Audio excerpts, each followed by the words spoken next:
Ben Chick, welcome to the first edition of On the Couch. We're very excited to have you as our guest. Tell us a bit about yourself. What's your background? I've now been in real estate with Harcourts for 5 years. This is my 5th year. Prior to that, I managed radio stations, TV stations, and was a mortgage broker. Do you find some of the skill sets you gained when you were working in a different industry helped you in real estate? I think the fact that I've been always pretty much been a sales industry has certainly helped me, and the principles of those things carry over. So clearly you wanted a change in career. You would have had a plethora of options. Why did you choose real estate? What I saw in real estate, there was an opportunity. I could determine how busy I was. I could have the opportunity to have a really great lifestyle. But I really like working with people. And I guess real estate's an opportunity to get one-on-one with owners, one-on-one with buyers.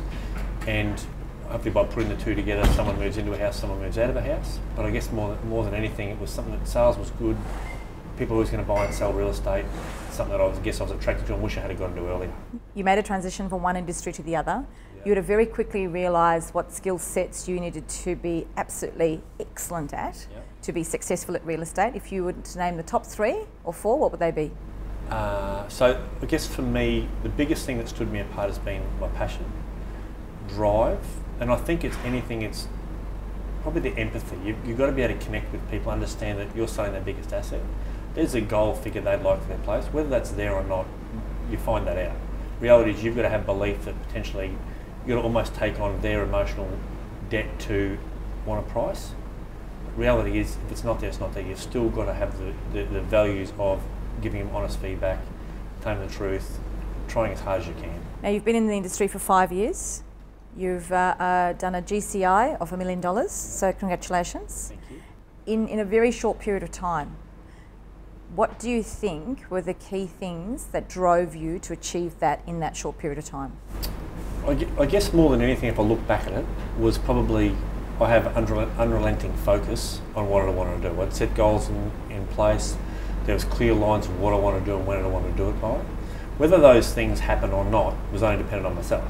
But if I didn't set those things at the start and with those, to have those things, you've also got to have more than anything an energy level more than your competitor, and your competitor is another agent. So I guess from my point of view, I had to put all that together to know that if I continue to turn up, if I continue to work hard, if I continue to tell people the truth, reality is all those things had to pan out to where I wanted to be. It was only a matter of then myself increasing my skill set so I could deal with more people on all levels of the property market. Yeah, just for people watching this who don't understand the Mackay marketplace, just very quickly give us some conceptual basis, picture of what that looks like in terms of how big the market is, how much it's dropped, your market share, and the number of homes you've sold and the stock that you carry. Okay, so if I looked at Mackay and if I panned it out over the last 3 years, we had a really, really large spike.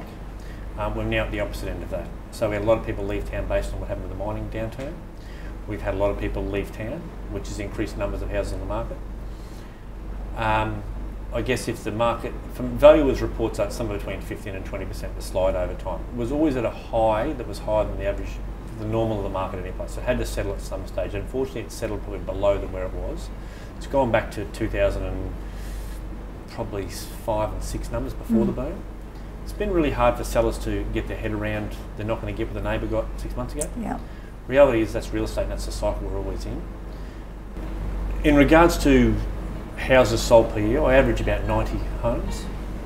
Certainly, as far as market share, I know in my farm area it's probably about 25% market share, maybe a little bit more.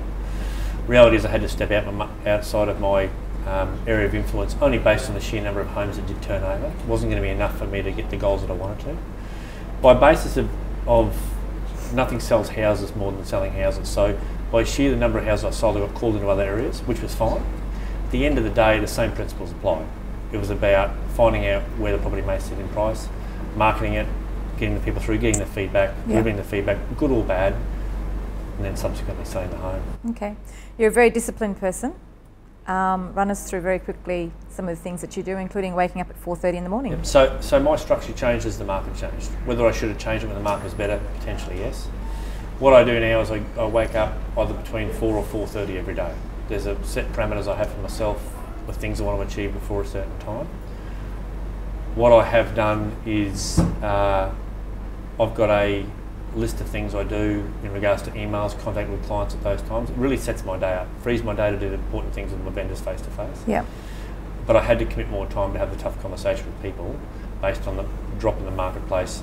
At the end of the day, I can't control that. But what I can control is that the owners are up to date with the feedback as it stands. Okay.